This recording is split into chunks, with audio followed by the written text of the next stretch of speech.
നായകനിലൊക്കെ ശ്രദ്ധിച്ചാൽ അറിയാം, എൻ്റെ കയ്യില് കോഴിക്കറി കണ്ടിട്ടുണ്ടോ നിങ്ങള്? ഉണ്ടല്ലേ? കോഴിക്കറി താടയൊക്കെ വെക്കുമ്പോൾ നിങ്ങൾ വീണ്ടും ഇന്ന് പോയിട്ടൊന്ന് റിവൈൻഡ് ചെയ്തെടുത്ത് ഇവിടെ ഒരു കയ്യിലൊരു കൊന്ത ഉണ്ടാവും. നിങ്ങൾ ശ്രദ്ധിച്ചിട്ടുണ്ടോ എന്ന് എനിക്കറിയില്ല. എൻ്റെ കയ്യിലൊരു കൊന്ത ഉണ്ടാവും. എൻ്റെ കോളേജിൽ പഠിക്കുന്ന സമയത്ത് എനിക്ക് ഭയങ്കര ബുദ്ധിമുട്ടുള്ളൊരു സിറ്റുവേഷനിൽ ഞാൻ കയ്യിലിട്ടതാണ്. പിന്നെ അത് ഞാൻ ഊരിയിട്ടില്ല. നായകനിലും എന്ത് സ്കിറ്റ് ചെയ്യുകയാണെങ്കിൽ പോലും, ഇപ്പം സ്കിറ്റൊക്കെ ആകുമ്പോഴത്തേക്കും നമ്മൾ കൊന്ത കാണിക്കാൻ, വേറെ ക്യാരക്ടർ ആകുമ്പോഴത്തേക്കും കൊന്ത കാണിക്കാൻ പറ്റാത്ത നമ്മൾ എവിടെയെങ്കിലൊക്കെ ഞാൻ പിൻ ചെയ്ത് വെക്കും ആ കൊന്ത. ആൻഡ് ഞാൻ പറയാം നിങ്ങൾക്ക്, ആ ഒരു നമ്മുടെ മൈൻഡിന്റെ നമ്മളുടെ കൂടെ ആ പവറുണ്ട്, അതായത് ആ ശക്തിയുണ്ട് എന്നുള്ളടുത്ത് എനിക്ക് ഫസ്റ്റോ സെക്കൻഡോ എന്നുള്ളതല്ല, നിങ്ങൾ എല്ലാവരും ആ നായകനിൽ ഒരു മുഖം ഓർമ്മിക്കുന്നു എന്ന് പറഞ്ഞാൽ അതേ കൂട്ടത്തിൽ എൻ്റെ മുഖം ഉണ്ടാവും, എൻ്റെ പെർഫോമൻസസ് ഉണ്ടാവും, ഇല്ലേ? ആ പ്രയറിന്റെ ശക്തിയാണ് എന്ന് ഞാൻ പ്രത്യേകിച്ച് എടുത്ത് പറയാം. അത് കഴിഞ്ഞ് സിനിമകൾ കിട്ടാൻ തുടങ്ങി, പയ്യെ ആ ട്രാൻസിഷൻ മാറാൻ തുടങ്ങി. ദൈവം എൻ്റെ കൂടെയുണ്ട്, എന്നെ ദൈവം എത്തിക്കുന്നുണ്ട്. എൻ്റെ പ്രയറിൽ ഞാൻ ഗ്രൗണ്ടഡ് ആയിരുന്നു, എനിക്ക് അഹങ്കാരം ഉണ്ടായിരുന്നില്ല. പക്ഷെ അവസരങ്ങൾ കിട്ടാൻ തുടങ്ങിയപ്പോഴത്തേക്കിനും നമ്മൾ ചെറുതായിട്ടൊരു ട്രാക്ക് ഒന്ന് ഞാൻ മാറി. എൻ്റെ കഴിവാണ്, ദൈവം ഉണ്ടാവും, ഓക്കെ, പക്ഷെ എൻ്റെ കഴിവാണ്, ദൈവം ഉണ്ടോ, ഈ വക ചിന്തകളും കാര്യങ്ങളും അത് നമ്മൾ തന്നെയായിരിക്കും അല്ലേ നമ്മളുടെ ലൈഫ് ട്രാക്ക് ചെയ്യുന്നത് എന്നൊക്കെ പറഞ്ഞപ്പോഴത്തേക്കും ആ ട്രാക്ക് മാറിയ മാറ്റം എന്ന് പറയുന്നത് അഹങ്കാരം തലയ്ക്ക് പിടിച്ചു. എന്നുവെച്ചാൽ ഒരു സെൽഫ്, എന്താ പറയാ, സുപ്പീരിയർ ഈഗോ എന്നൊക്കെ പറയില്ലേ, ഇത് ഞാൻ നേടിയെടുത്തതാ എന്ന് പറഞ്ഞെടുത്ത തൊട്ട് എൻ്റെ ലൈഫിൻ്റെ എന്താ പറയാ സ്റ്റെപ്പുകൾ താളം തെറ്റാൻ ചെറുതായിട്ട് തുടങ്ങിയപ്പോൾ ഇങ്ങനെ എന്തോ ഒരു പെശകുണ്ട്, എന്തോ സംതിങ് ഞാൻ ഉദ്ദേശിച്ച പോലും നടക്കുന്നില്ല. എനിക്ക് സിസ്റ്റേഴ്സിനെയൊക്കെ കാണുമ്പോൾ, അച്ഛന്മാരെയൊക്കെ കാണുമ്പോൾ ഞാൻ എല്ലാ വേദിയിലും പറയുന്നതാണ്, എൻ്റെ ഒരു സിനിമ ഹൗസ്ഫുൾ ആക്കിയത് നിങ്ങളുടെ എഫേർട്ടാണ്. നിങ്ങൾ ആദ്യമായിട്ട് സിസ്റ്റേഴ്സ് എല്ലാവരും കൂടെ തിയേറ്ററിൽ പോകുന്നു ഫേസ് ഓഫ് ദ ഫേസ്ലെസ് കാണാൻ വേണ്ടിയിട്ട്.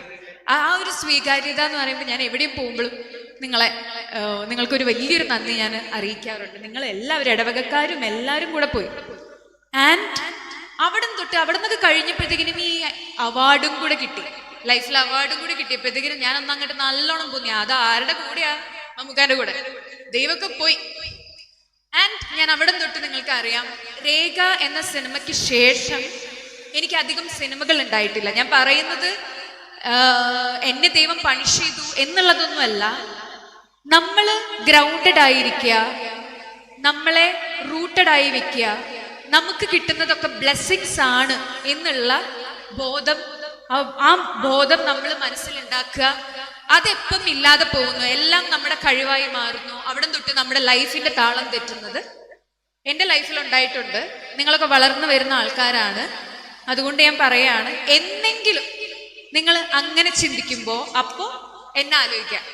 ഏതെങ്കിലും ഒരു മേഖലയിൽ നിങ്ങൾ എത്തി നിൽക്കുന്ന സമയത്ത് എൻ്റെ കഴിവ് കൊണ്ടാണ് എനിക്കിപ്പോൾ ഇത് കിട്ടിയത് എന്ന് ചിന്തിക്കുമ്പോൾ അപ്പൊ നിങ്ങൾ ആലോചിക്കുക, നിങ്ങൾ എവിടെയോ ട്രാക്ക് തെറ്റി ഈഗോ, അഹങ്കാരത്തിന്റെ ട്രാക്കിലോട്ട് പോയിട്ടുണ്ട് എന്നുള്ളത് മനസ്സിലാക്കുക.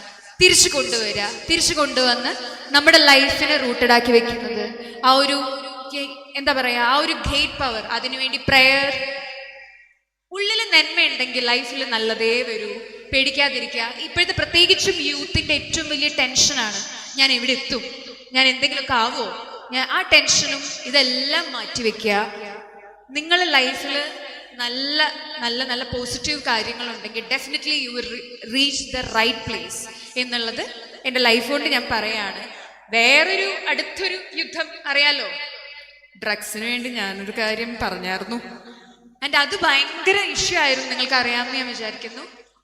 കുറേ പേര് പറഞ്ഞു എൻ്റെ നിലപാടെന്ന്. അച്ഛൻ പറഞ്ഞതിലൊരു കാര്യമാണ്, നിലപാട് എടുക്കാനായിട്ട് എനിക്ക് ഭയങ്കരമായിട്ടുള്ളൊരു ധൈര്യം കിട്ടിയത് ഈ പ്രാർത്ഥനയിലൂടെയാണ്. നിലപാടെടുത്തതിനോട് ഒത്തിരി പേര് പറഞ്ഞു ഇനി എനിക്ക് സിനിമ കിട്ടൂല എന്ന് പറഞ്ഞു. ഇടയ്ക്കൊക്കെ ഒന്ന് ഞാനും പതറി, ദൈവമേ കിട്ടാതെയാവോ എന്ന് ഞാനും പതറി. പക്ഷെ എനിക്കൊരു ഷേർട്ട് ഉണ്ടായിരുന്നു, ഞാൻ തെറ്റ് ചെയ്യുന്നില്ല, ഞാൻ തെറ്റിനെതിരെ ചൂണ്ടിക്കാണിക്കുകയാണ് ചെയ്യുന്നത്. അതിനൊപ്പം എനിക്ക് തീരത്തില്ല, ഈ യാത്ര അവസാനിക്കില്ല എന്നുള്ള രീതിയിൽ ഞാൻ മനസ്സിൽ വിചാരിച്ച് ദൈവഭാഗ്യം കൊണ്ട്, അല്ലെങ്കിൽ ഈ പ്രാർത്ഥനയുടെയും എല്ലാത്തിൻ്റെയും ഫലമായിട്ട് തന്നെ നാളെ എൻ്റെ പുതിയ സിനിമയുടെ ഷൂട്ട് ആരംഭിക്കുകയാണ്. നിങ്ങളുടെ എല്ലാവരുടെയും പ്രാർത്ഥന എനിക്ക് വേണം, പ്രത്യേകിച്ച് പ്രാർത്ഥന വേണം. കാരണം ഇപ്പം ന്യൂസിലൊക്കെ ഉണ്ടാവും, വരവ് എന്ന് പറഞ്ഞിട്ടുള്ള ഷാജി കൈലാസ് സാറിന്റെ മൂവിയിൽ ഒരു അപകടം സംഭവിച്ചു എന്ന് പറഞ്ഞിട്ട് നിങ്ങൾ കേട്ടിട്ടുണ്ടോ? ജോജി ചേട്ടനൊക്കെ അഭിനയിക്കുന്ന ഒരു ന്യൂസ് ആയിട്ട് വന്നിട്ടുണ്ടായിരുന്നു. ആ സിനിമയിലോട്ടാണ് ഞാൻ പോകുന്നത്. ഞാൻ പോയതിനു ശേഷം ഒരു അപകടം വരാതിരിക്കാൻ അച്ഛന്മാരുടെയും സിസ്റ്റേഴ്സിന്റെയും നിങ്ങളുടെ എല്ലാവരുടെയും പ്രാർത്ഥന എനിക്ക് വേണം. ആൻഡ് ഞാൻ പറഞ്ഞില്ലേ, സിനിമ ഇല്ലാത്തൊരു കാലഘട്ടം ഉണ്ടായിരുന്നു ഇൻ ബിറ്റ്വീൻ. നിങ്ങൾ അറിയുന്നുണ്ടാവില്ല, കാരണം നിങ്ങളുടെ ലൈഫ് നിങ്ങൾ ഭയങ്കര എൻഗേജിങ് ആയിട്ട് സിനിമ, വിൻസ് ചേച്ചിക്ക് സിനിമ ഉണ്ടോ എന്നുള്ളതല്ലല്ലോ നിങ്ങളുടെ ഡെയിലി ചിന്ത ഉണ്ടാവുക. പക്ഷെ നമുക്കത് അറിയാൻ പറ്റും, എനിക്ക് സിനിമ ഇല്ലല്ലോ എന്ന് പറഞ്ഞിരിക്കുന്ന സമയത്ത് ഒത്തിരി ഒത്തിരി പള്ളികളിൽ ഞാൻ പോയിട്ടുണ്ട്, ഒത്തിരി കോൺവെന്റ് സ്കൂളുകളിൽ ഞാൻ പോയിട്ടുണ്ട്, സിസ്റ്റേഴ്സ് നടത്തുന്ന ഒത്തിരി ഹോസ്പിറ്റൽസിൽ ഞാൻ പോയിട്ടുണ്ട്. ഇവരോടൊക്കെ ഞാൻ പറയുന്ന പ്രാർത്ഥനയാണ്, എനിക്ക് വേണ്ടി പ്രാർത്ഥിക്കണം, എനിക്ക് സിനിമ കിട്ടണം. ഞാൻ എന്താ പറയുക, എനിക്ക് ചെയ്യാൻ ഏറ്റവും ഇഷ്ടമുള്ളൊരു വർക്കാണത്, എനിക്ക് സിനിമ കിട്ടണം എന്ന് പറഞ്ഞപ്പോഴത്തേക്കിന് എല്ലാവരും എനിക്ക് വേണ്ടി പ്രാർത്ഥിച്ചിട്ടുണ്ട്. പ്രാർത്ഥന ഒരു ഇത്തിരി കൂടിപ്പോയോണ്ടാണോ എന്നറിയില്ല, അടുത്ത പടത്തിൽ ഞാൻ സിസ്റ്റേഴ്സിന് വേണ്ടിയിട്ട്, സിസ്റ്റർ റാണിമരിയെ പോലത്തെ ഒരു സിസ്റ്റർ അല്ല എങ്കിൽ പോലും അടുത്ത പടത്തിൽ ഞാനൊരു സിസ്റ്ററാണ്. അപ്പൊ നിങ്ങൾ എനിക്ക് വേണ്ടി പ്രാർത്ഥിക്കണം. ആത്മബോധി എന്ന് പറയുന്ന ഈ ഒരു സംരംഭം, കപ്പൂച്ചിൻ അച്ഛന്മാരുടെ സംരംഭം, ഒത്തിരി യൂത്തിനെ ആകർഷിക്കുന്ന, അവരെ അവരുടെ ലൈഫിൽ അവരുടെ വാല്യൂസിനെ സ്പിരിച്വൽ ആയിട്ട് അവരുടെ ലൈഫിനെ മുന്നോട്ട് നയിക്കാൻ വേണ്ടിയിട്ടുള്ള ഒരു പ്രചോദനമാവട്ടെ എന്ന്. എനിക്ക് കപ്പൂച്ചിനച്ചന്മാരെ ഞാൻ ഓർക്കുമ്പോൾ, ഞാൻ ചെറുപ്പത്തിൽ നമ്മുടെ ഇടവകയിൽ ഒരു 7 ദിവസത്തെ ഒരു ക്യാമ്പും കൗൺസിലിംഗ് ഒക്കെ പോലെ കപ്പൂച്ചിനച്ചന്മാർ വരും.